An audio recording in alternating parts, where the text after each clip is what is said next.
22nd July 2019. America waiting for Prime Minister of Pakistan to touch down in Washington.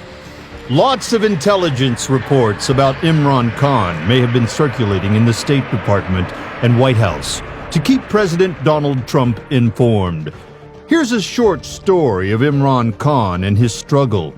Very much unlike other Southern Asian leaders of this time, he entered the power corridors of the country not because of his wealth or through a military coup, but Khan is known for his honesty, love for humanity, and a ray of hope that he has given to his countrymen.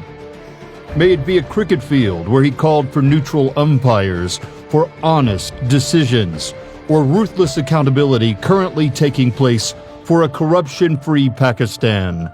Starting his career as a furious fast bowler, it was a slow and antagonizing struggle to become the Prime Minister of Pakistan. Peace in Afghanistan is connected with Pakistan. Only a brave and an honest leadership of Pakistan can provide this opportunity to prevail peace, not only in the region, but across the globe. It's time for the Trump administration to look at this gentleman through the prism of bravery, honesty, and love for humanity.